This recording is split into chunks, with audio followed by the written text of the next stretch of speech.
Hello, everyone, and welcome back to Wondering Circus.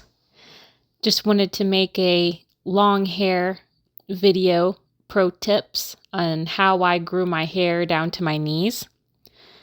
Just wanted to touch base on 5 tips that really helped me. Obviously, this was over the course of a long time, and I'll make sure I include as much as I can, and I'll definitely make a part 2. So, number 1 being committing to hair care. And I know that might sound simple, but if you're not committing to your routine, you're not going to see the results. So, they say you should do, and this varies among different hair types, you should do 1 hair mask a week to lock in moisture. A hair mask is like an ultra conditioner. It's something that you put in, you leave in for various amounts of times according to the recommendation on the bottle, or if you make one homemade, then as long as you want. You leave it in and it helps just massage and nourish and condition your hair. And it's something that you should do as often as you feel needed. But once you start and you find that works, just make sure that you commit. Just commit to whatever you're doing that works. And it sounds very simple, but it's, in my opinion, the most important step. That's why I put it as number 1. Number 2, satin pillowcases. Satin pillowcases are your best friend. If you're like me, I've tried to sleep in a bonnet, and I think I need to film myself sleeping so I can figure out this mystery. I will find that my bonnet has flown across the room in my sleep. Maybe I'm sleeping violently. I'm not sure what's going on, but I can't seem to keep my bonnet on my head. And, in the summertime when it's hot, it's just not something it's just extra fabric and I feel suffocated. So when you have a pillowcase that's satin, you can just rub your head on it and it's all good. And you don't have a cotton pillowcase or some kind of synthetic pillowcase stealing all the moisture out of your hair. So number 2 is the satin pillowcase. And once again, using that over the course of time. It's not going to work its magic overnight. Number 3, making sure you have a solid oil serum for your hair. Whether you need a heavy oil or a light oil, it's going to vary based on your hair texture and your head's natural oil production. I know my scalp barely produces any oil. Whenever I wash my hair or co-wash my hair or even just swim or something like that, my scalp is so dry just because those oils have been stripped, no matter how long I've waited to wash. Even if I really need to wash, like I have buildup, my scalp just doesn't make a lot of oil, so I use a heavy oil. And so just finding one that works and using it. Definitely making sure you massage the oil into the tips. Putting the oil on the tips is very important because it's the last area of the hair to get oil from all the way up on your scalp. And the longer your hair gets, the more your ends are going to need extra oil. And that's what I found when my hair was super, super long, is that the last foot of my hair was super dry. And so I had to use lots of heavy oil in order to combat that. Okay, so that's 3. Number 4 being leave your hair alone. The less manipulation, the better. Everyone knows heat and flat iron and blow dry and dyeing and bleaching. I mean, those are like heavy, heavy, heavy manipulation and tricking your hair. But, also just like playing with your hair and twisting it into a bun. Some of that can be damaging depending on your hair type. I know that my hair does best when I don't touch it. When I leave it alone, I put it in a braid. I leave the braid in for a day or 2. I smooth down my edges so I don't look crazy. But, just the less I touch it, the better it gets. And of course, that's going to vary on your curl type and your hair.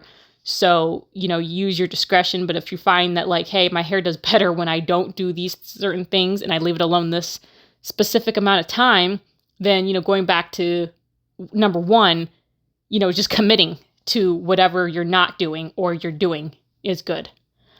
Number 5, diet. You're not going to see results if your diet is, crud. You can't have, and this is a hot topic, you cannot have a natural hair routine if you have a synthetic diet.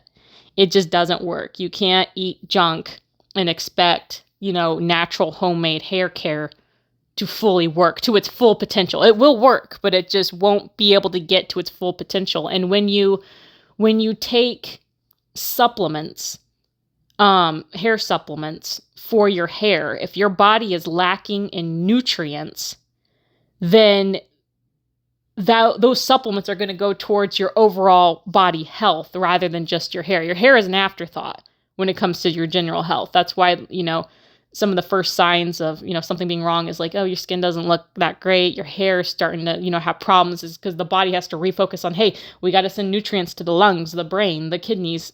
We can't be bothered with how our hair looks right now. So if you're taking these supplements, it has calcium and biotin and collagen and all that stuff. If your diet is severely lacking, your body's going to take that supplement and put it towards your heart or your kidneys or something else that's way more important than your hair.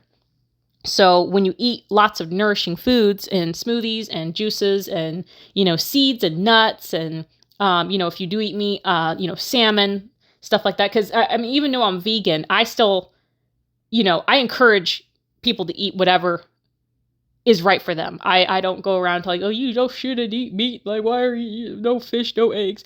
I'm not one of those vegans. I'm vegan for myself. I'm vegan for the animals too, but it's selfish. It's mainly for myself, and I've accepted that. I cook my boyfriend meat all the time. I have leather saddles. I'm an equestrian. I have leather saddles, leather bridles. I've got, I'm looking at an entire row across the wall of leather boots. I've got a fur coat. But, I'm plant-based, I guess. That's how I roll. But, there's certain nutrients in meat that can help your hair. And if that's something you're interested in, I encourage you to look more into that. That's not something I'm going to push hard on my channel because I would like it to be pretty plant-based diet-wise, at least for the most part. But, there's a lot of value in, omega-3 fatty acids that you can find in like salmon and stuff like that. So, yeah, that's 5 tips. If you do these things, you're going to see some kind of results. And, your genetics do play a part, but, a lot comes down to you.